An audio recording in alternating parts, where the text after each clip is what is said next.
Hello all welcome to Filmatic. ఒక సినిమా success అయినప్పుడు దాని క్రెడిట్ అందరికీ దక్కాలంటారు, కానీ హీరో డైరెక్టర్లకు మాత్రమే ఎక్కువ వెళ్తుంది. ఒకవేళ ఫ్లాప్ అయితే మిగిలిన అంశాలు చర్చలోకి వస్తాయి. ఏదేమైనప్పటికీ ఓ క్వాలిటీ ప్రోడక్ట్ బయటికి రావాలంటే అది అందరి సహకారంతోనే జరుగుతుంది. అది లోపిస్తే సినిమా ఫలితం కూడా తేడా కొట్టేస్తుంది. అందుకు కొన్ని సినిమాలని ఎగ్జాంపుల్ గా చెప్పుకోవచ్చు. అవి ఏం సినిమాలో చూడండి. Number 1 Bruce Lee. రామ్ చరణ్ శ్రీను వైట్ల కాంబోలో 2015లో విడుదలై డిజాస్టర్ గా మిగిలింది.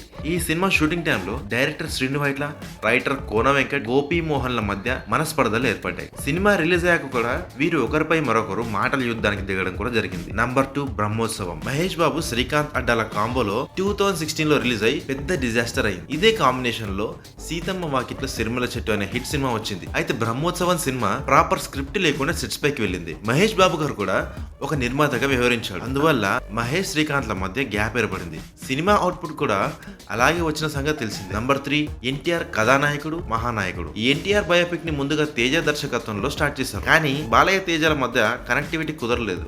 అందువల్ల అతన్ని తప్పించి క్రిస్తో ఈ ప్రాజెక్ట్ ని ముందుకు తీసుకెళ్లారు బాలయ్య. సరైన కాన్ఫ్లిక్ట్ ఎలిమెంట్స్ లేకపోవడం వల్ల ఈ 2 పాటలు డిజాస్టర్ గా మిగిలాయి. నంబర్ 4 కల్కి. యాంగ్రీ స్టార్ రాజశేఖర్ హీరోగా ప్రశాంత్ వర్మ దర్శకత్వంలో కల్కి అనే సినిమా రూపొందింది. 2019లో విడుదలైన ఈ సినిమా డిజాస్టర్ గా మిగిలింది. ఈ సినిమా షూటింగ్ టైంలో రాజశేఖర్ కి డైరెక్టర్ ప్రశాంత్ వర్మ మధ్య ఏదో ఒక మాట తేడా రావడం, సరైన విధంగా షూటింగ్ జరగకపోవడం, బడ్జెట్ పెరిగిపోయి నిర్మాత ఇబ్బంది పడడం జరిగింది. ఫైనల్ గా ఈ సినిమా అవుట్పుట్ కూడా ఆశించిన విధంగా రాలేదు. నంబర్ 5 ఆచార్య. మెగాస్టార్ చిరంజీవి హీరోగా కొరటాల శివ దర్శకత్వంలో ఆచార్య రూపొందింది. 2022లో రిలీజ్ అయిన ఈ సినిమా బిగ్గెస్ట్ డిజాస్టర్ గా మిగిలింది. ఈ సినిమా కథ విషయంలో జరిగిన వివాదం అందరికీ తెలిసిందే. ఆ తర్వాత చరణ్ పాత్ర విషయంలో చిరంజీవి గారు మార్పులు చెప్పడం, అది కొరటాలకు నచ్చకపోవడం, అలా అనేక ప్రతికూల పరిస్థితుల్లో ఈ సినిమాని కంప్లీట్ చేశారు మేకర్స్. అవుట్పుట్ కూడా మెగా ఫ్యాన్స్ కి తీవ్రంగా ఇబ్బంది పెట్టిందని చెప్పాలి. Number 6 agent. అక్కినేని అఖిల్ హీరోగా సురేందర్ రెడ్డి డైరెక్షన్ లో తెరకెక్కిన ఈ సినిమా మొదటి షోతోనే డిజాస్టర్ టాక్ ను మూట కట్టుకుంది. బాండ్ స్క్రిప్ట్ లేకుండా షూటింగ్ కి వెళ్ళాం అంటూ నిర్మాత అనిల్ సుంకర ఇండైరెక్ట్ గా ఓ రిలీజ్ చేయడం పెద్ద సెన్సేషన్ క్రియేట్ చేసింది. షూటింగ్ లో కూడా హీరో డైరెక్టర్ల మధ్య కమ్యూనికేషన్ కుదరకపోవడంతో ఇబ్బంది పడుతూనే సినిమా కంప్లీట్ చేసినట్టు వార్తలు వచ్చాయి.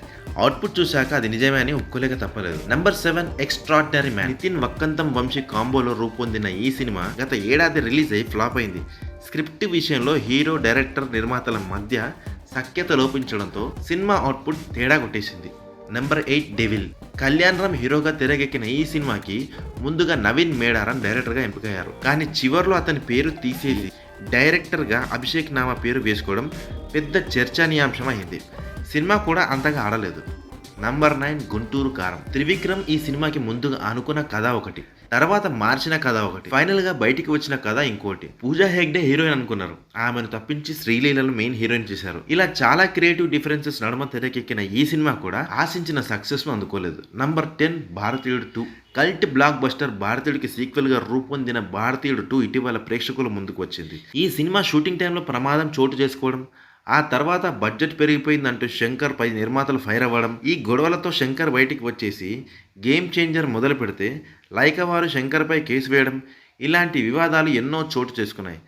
వాటి నడుమ తెరకెక్కిన ఈ సినిమా పెద్ద డిజాస్టర్గా మిగిలింది. పార్ట్ 3 ఉంటుందంటున్నారు, కానీ అది రిలీజ్ అయ్యే వరకు అనుమానమే.